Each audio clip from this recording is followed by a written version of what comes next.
한인교회 성도 여러분, 이 영상을 보시는 하나님 나라의 귀한 자녀 여러분, 오늘은 2025년 3월 17일 월요일입니다.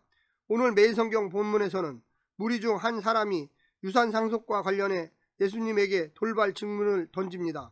이는 탐심을 주제로 한 제자도의 가르침에 단초를 제공하고 있습니다. 예수님은 한 부자의 비유를 들려주십니다.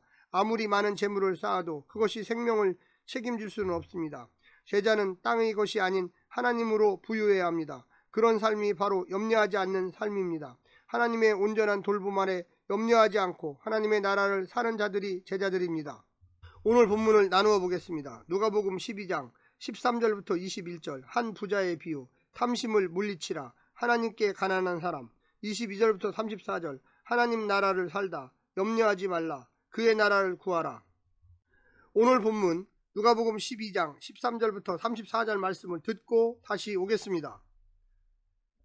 우리 중에 한 사람이 이르되 선생님 내 형을 명하여 유산을 나와 나누게 하소서 하니 이르시되 이 사람아 누가 나를 너희의 재판장이나 물건 나누는 자로 세웠느냐 하시고 그들에게 이르시되 삼가 모든 탐심을 물리치라 사람의 생명이 그 소유에 넉넉한 데 있지 아니하니라 하시고 또 비유로 그들에게 말하여 이르시되 한 부자가 그 밭에 소출이 풍성하매 심중에 생각하여 이르되 내가 곡식 쌓아둘 곳이 없으니 어찌할까 하고 또 이르되 내가 이렇게 하리라 내 곡간을 헐고 더 크게 짓고 내 모든 곡식과 물건을 거기 쌓아두리라. 또 내가 내 영혼에게 이르되 영혼아 여러 해 쓸 물건을 많이 쌓아두었으니 평안히 쉬고 먹고 마시고 즐거워하자 하리라 하되 하나님은 이르시되 어리석은 자여 오늘 밤에 내 영혼을 도로 찾으리니 그러면 내 준비한 것이 누구의 것이 되겠느냐 하셨으니 자기를 위하여 재물을 쌓아두고 하나님께 대하여 부여하지 못한 자가 이와 같으니라. 또 제자들에게 이르시되 그러므로 내가 너희에게 이르노니 너희 목숨을 위하여 무엇을 먹을까 몸을 위하여 무엇을 입을까 염려하지 말라. 목숨이 음식보다 중하고 몸이 의복보다 중하니라. 까마귀를 생각하라. 심지도 아니하고 거두지도 아니하며 골방도 없고 창고도 없으되 하나님이 기르시나니 너희는 새보다 얼마나 더 귀하냐. 또 너희 중에 누가 염려함으로 그 키를 한 자라도 더할 수 있느냐. 그런즉 가장 작은 일도 하지 못하면서 어찌 다른 일들을 염려하느냐. 백합화를 생각하여 보라. 실도 만들지 않고 짜지도 아니하느니라. 그러나 내가 너에게 말하노니 솔로몬의 모든 영광으로도 입은 것이 이 꽃 하나만큼 훌륭하지 못하였느니라. 오늘 있다가 내일 아궁이에 던져지는 들풀도 하나님이 이렇게 입으시거늘 하물며 너희일까 보냐. 믿음이 작은 자들아 너희는 무엇을 먹을까 무엇을 마실까 하여 구하지 말며 근심하지도 말라. 이 모든 것은 세상 백성들이 구하는 것이라. 너희 아버지께서는 이런 것이 너희에게 있어야 할 것을 아시느니라. 다만 너희는 그의 나라를 구하라. 그리하면 이런 것들을 너희에게 더하시리라. 적은 무리여 무서워 말라. 너희 아버지께서 그 나라를 너희에게 주시기를 기뻐하시느니라. 너희 소유를 팔아 구제하여 낡아지지 아니하는 배낭을 만들라. 곧 하늘에 둔 바 다음이 없는 보물이니 거기는 도둑도 가까이 하는 일이 없고 좀도 먹는 일이 없느니라. 너희 보물이 있는 곳에는 너희 마음도 있느니라. 바리새인들의 외식은 하나님에 대한 무지의 결과입니다. 그들은 영원보다 현세의 마음을 두고 삽니다.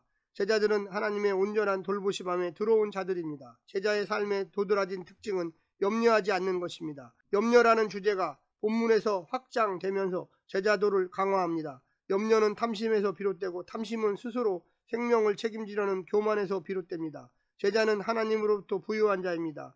언제나 하나님 나라를 앞에 두고 사는 자입니다. 땅의 것보다 하늘의 것에 마음을 두고 사는 자입니다.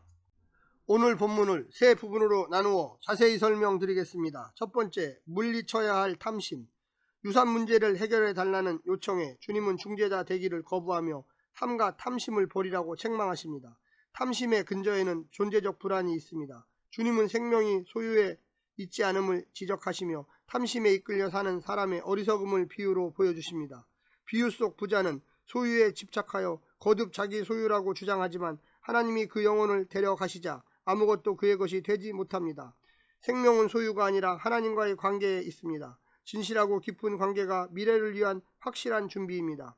다른 사람을 위해 부를 사용하는 자가 곧 하나님께 부유한 자입니다. 두 번째는 버려야 할 염려. 목숨과 몸을 위해 염려하지 말라 하십니다. 목숨을 위해 필요한 먹을 것과 마실 것, 입을 것을 하나님께서 주실 것이기 때문입니다. 그분은 하늘의 새를 먹이시고 들의 백합화를 입히시며 하물며 당신의 형상으로 지은 인간을 돌보지 않으실 리가 없습니다. 따라서 물질적 필요에 관심을 빼앗기는 것은 인간의 본분이 아닙니다. 사람의 생명은 하나님을 향한 신뢰와 사랑으로 그분의 나라를 구하는 데 달려 있습니다. 그분을 영원히 즐거워하는 사람으로 지어져 가는 데 있습니다. 마지막 세 번째는 만들어야 할 가방. 목숨을 보존하기 위해 분투하는 세상에서 그 너머의 숭고한 가치를 쫓는 것은 쉽지 않습니다. 강한 자들만 살아남는 세상에서 좁은 길을 택하는 적은 무리가 되는 것 자체가 모험입니다. 하지만 주님은 무서워하지 말라고 하십니다. 하나님이 적은 양무리를 향한 선하신 뜻을 갖고 계시기 때문입니다. 도리어 소유에 대한 집착을 버리고 하늘에 날지 않는 보물 주머니를 만들라 하십니다. 궁핍한 사람들을 위해 국률의 마음으로 베푸는 행위는 그 주머니에 보물을 채우는 것입니다. 돈 때문에 냉담하고 무관심한 사람이 아닌 하나님께 부유한 자가 되기를 원하고 계십니다. 사랑하는 성도 여러분, 오늘 하루도 힘내시고요. 하나님의 놀라운 축복과 은혜가 늘 함께하기를 간절히 바랍니다. 샬롬.